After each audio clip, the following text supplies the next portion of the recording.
আটা দিয়ে কিভাবে একটা এগলেস কাপ কেক বানাবে সেই রেসিপি তোমাদের সাথে শেয়ার করেছি। এটা আমার অর্ডারের ছিল। দেখবে অনেকেই হোমমেড কেক পছন্দ করে, আবার ময়দা ছাড়া আটা দিয়ে। তো আমি সেটাই আজ বানিয়েছি। প্রথমেই দেখো এখানে কাপ লাইনার গুলো আমি রেডি করে নিয়েছি। তোমরা ডাইরেক্ট বেকো যে কাপ কেক গুলো পাওয়া যায় সেটাও ইউজ করতে পারো। এখানে দেখো আমি দই আর চিনি নিয়ে নিয়েছি। খুব ভালো করে আমি 2 থেকে 3 মিনিট মিশিয়ে নেব একটা হ্যান্ড উইক্স দিয়ে। খুব ভালো করে মিশিয়ে নিতে হবে। এখানে আমি গুঁড়ো চিনিটা ইউজ করছি। রেগুলার চিনিকে আমি এখানে ওয়েট করে নিয়ে মিক্সি জারের মধ্যে গুঁড়ো করে নিয়েছি, তাহলে কাজটা আরো সুবিধে হবে।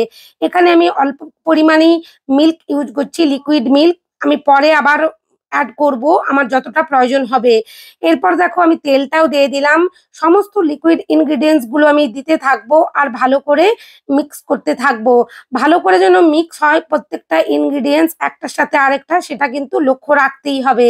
দেখো এখানে আমার খুব সুন্দর করে মিশে যাচ্ছে। আর আমি এসেন্সটাও দিয়ে দিলাম। এখানে আমি ভ্যানিলা এসেন্স আর অরেঞ্জ এসেন্স ইউজ করেছি। তোমরা সবাই জানো আমি ড্রাই ফ্রুট কেকে একটু অরেঞ্জ এসেন্স ইউজ করতে পছন্দ করি, যাতে ফ্লেভারটা ভালো আসে। এখানে দেখো আমি স্ট্রেনার বসিয়ে দিয়েছি, তার মধ্যে সমস্ত আটাটা নিয়ে নিয়েছি।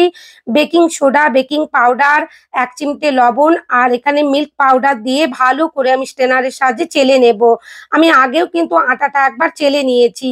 এই বেকিং এর ক্ষেত্রে যতবার শুকনো যে উপকরণগুলো চেলে নেবে ততই ভালো। দেখো আমি ভালো করে মিশিয়ে নিচ্ছি। এখানে আমার যে ব্যাটারটা ড্রাই হয়ে যাচ্ছে, আমি আরো মিল্ক অ্যাড করব।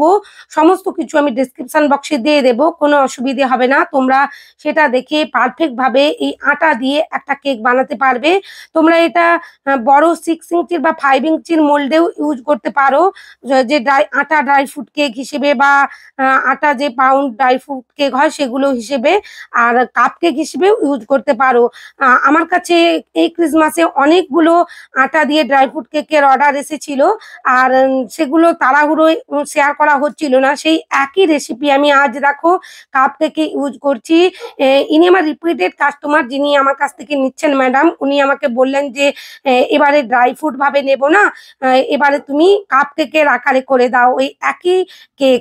তো আমি সেভাবেই করে নিচ্ছি। আমার বাড়ির জন্য আমি 3টে রেখেছিলাম, সাথে সাথেই শেষ করে দিয়েছে। এত সুন্দর হয়। তোমরা যারা ডিম ও ময়দা পছন্দ করো না, আটা দিয়ে এরকম কেক একবার বানিয়ে দেখো, খুব সুন্দর টেস্ট আসে। এখানে দেখো আমি কাপ লাইনারের মধ্যে অর্ধেক করেই কিন্তু ভর্তি করছি। বেশি করে কিন্তু ভর্তি করবে না, তাহলে কিন্তু বেক হওয়ার সময় উঠে পড়ে যেতে পারে। তাই একেবারে যতটা পরিমাণ দেওয়ার আমি দিয়ে দিয়েছি। তারপর দেখো একটা স্কিওয়ার দিয়ে খুব সুন্দরভাবে আমি এটা সমান করে নিচ্ছি। এই কাজগুলো একটু ধৈর্য দিয়ে করলে নিশ্চয়ই পারা যাবে। দেখো এটা আমি প্রিহিট করা ওভেনে 15 থেকে 20 মিনিটের জন্য বেক করব। বেশি সময় বেক করব না। 150 ডিগ্রি সেন্টিগ্রেডে আমার ওটিজির তাপমাত্রা অনুযায়ী আমি 15 মিনিটের জন্য বেক করেছি। তোমরা তোমাদের ওটিজির তাপমাত্রা অনুযায়ী বেক করে নিও। এটা গ্যাস ওভেনেও করা যাবে। ওই 15 থেকে 20 মিনিট রেখে দেবে একেবারে প্রিহিট করা ওভেনে, লোতে গ্যাসের ফ্লেমটা করে। খুব সুন্দরভাবে দেখো নরম সফট একটা আটা কাপ কেক রেডি হয়ে গেছে, আর খুব সুন্দর রঙিন হয়েছে।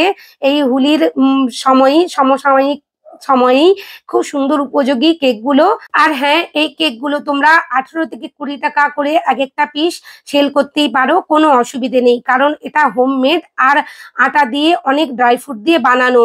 চ্যানেলে নতুন বন্ধু হয়ে থাকলে চ্যানেলটা সাবস্ক্রাইব করে দিও। সবাই খুব ভালো থেকো।